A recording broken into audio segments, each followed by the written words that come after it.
After our voting, it really wasn't even close who our Week 7 wideout of the week is, and it's Tyler Lockett. Probably the only week where a guy can go off for 196, and 2 touchdowns and not win it. Lockett outperformed Adams by going off on Sunday Night Football for 15, 200, and 3 touchdowns. His ability to win downfield was on full display, and we kind of knew that was his strength coming into the game, but the film really shows his ability to be a complete receiver. Lockett's first reception of the night comes on the first play from scrimmage, and it foreshadowed the night he's going to have, and really the tempo of the whole game. Lockett's at the bottom of your screen here is running a go or vertical route. One thing to note, even before the ball gets snapped, is the importance of being able to see our cover defender as well as the ball pre-snap. Like we just said, while we do want to have our eyes inside to see the ball, ideally we'll be able to see our cover defender through our peripheral vision. Peterson walks up late. Lockett doesn't identify it. Should he have turned his head a little bit more neutral to where he can see both man and ball, he would have identified that not only did Peterson walk up on him, but he would have noticed that Peterson's feet are staggered, his weight is forward. 2 indicators that the jam is more than likely coming. Peterson gets a good quick jam on Lockett. Lockett fights through. This is an excellent example of just finding a way to win. Not every route's going to look the way it's drawn on paper or run in practice. It's all about adapting to the environment exposed to us. Lockett absorbs the jam, proceeds to accelerate like it didn't even happen, then fights through contact from the overhang defender who's expanding to the flat. This route is pretty much one on pure grit, like fighting through contact at the line, in his stem, and then let's notice how he begins to expand back out now to stack Peterson prior to making a spectacular catch. Lockett and Peterson are hand fighting this whole way, and Lockett could not free up that right hand. It happens sometimes. The DBs practice too. Does not matter. Wideouts, we need to find a way to make a play like Lockett does here. The final coaching point is how well he attaches his eyes to the football. So often, we say we want to act as if there's a string from our nose to the football. Regardless of where the ball travels, we never lose sight of it.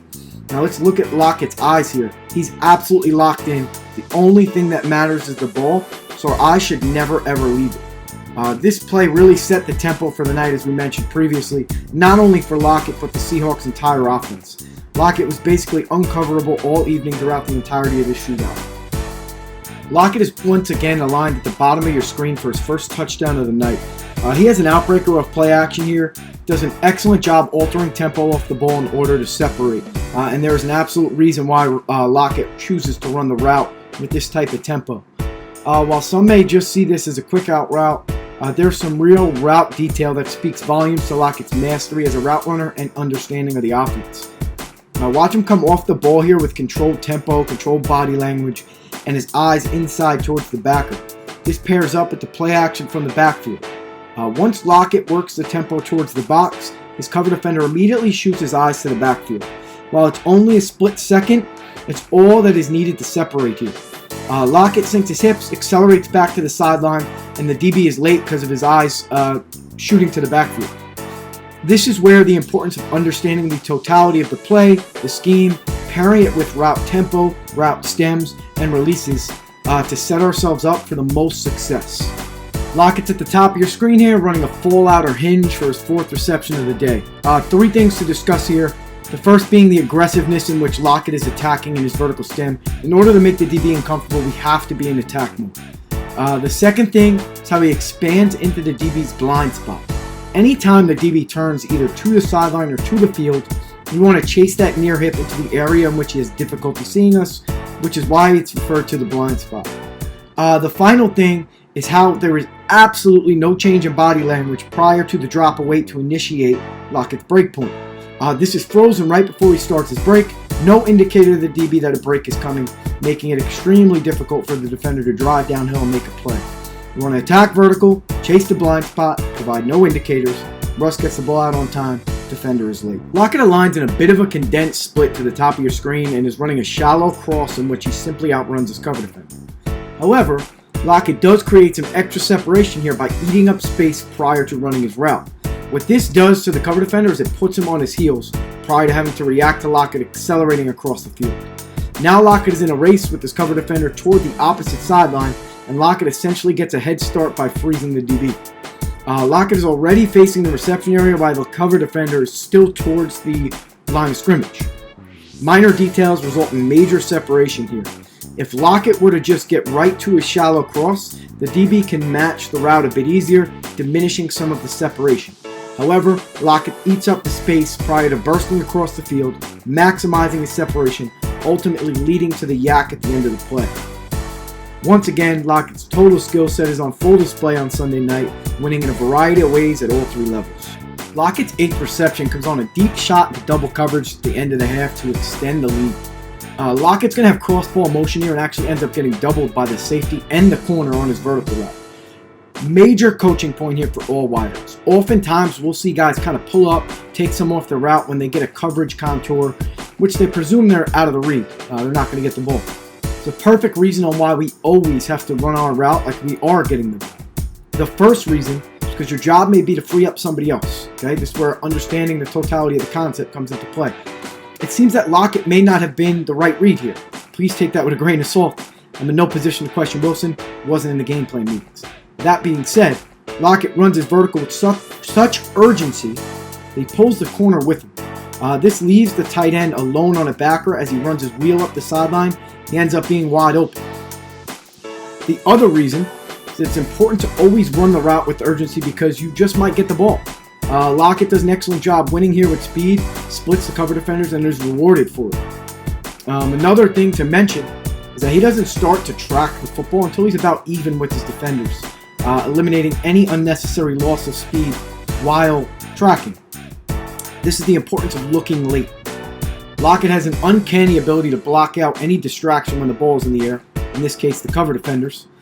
He is laser focused, and the only thing that matters at this moment is the football, making an exceptional catch in double coverage.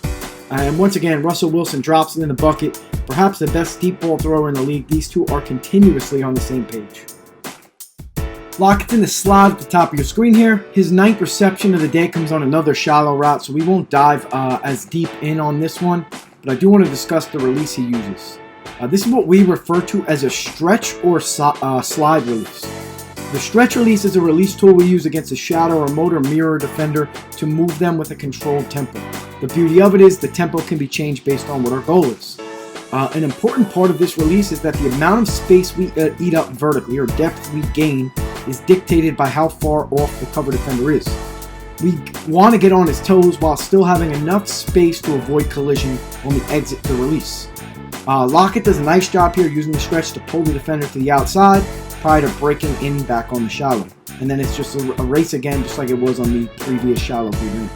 Lockett's 3rd touchdown comes on a spectacular display of concentration in a crucial moment, 4th and 2 in the 4th quarter. Lockett's going to be running a deep over or cross here, in which he simply is racing his cover defender to the opposite back pylon. He wins route leverage, putting himself between the defender and the sideline or back of the end zone, and now Russ has room to drop the ball in. The main thing to be discussed here is his ability to track the ball. Once again, we mentioned string from nose to football. Watch his eyes follow it over the shoulder. Now, he doesn't take his eyes off the ball to find the sideline. He simply has a feel for it based on ball placement. Oftentimes, we'll pull our eyes off the ball to find the sideline, and it could lead to a drop. We want to find the ball, feel for the sideline. Once we've secured the catch, we may worry about physically finding the sideline with our eyes. These two did something very similar last year versus the Rams. I believe it was either Thursday night or Sunday night, week 5 in 2019. Perhaps the best QB wide receiver chemistry in the NFL. Finally, perhaps Lockett's best play of the night had nothing to do with running a route or catching the ball. In overtime, he had what was potentially the game-winning block on a smokescreen to Metcalf. Lockett attacks this with the same urgency he did all the routes he ran. On a cut block like this, it is similar to our vertical stem. You want no indicators to the DB that the cut block is coming, and you want to get on his toes as best you can. This way he cannot defend the block. Lockett lays his body on the line, catapulting himself to take out the contained player here for Metcalf to take it up the sideline. Should there not have been a hold called on Moore, this would probably have been the play of the game. Truly a display of Lockett's selflessness.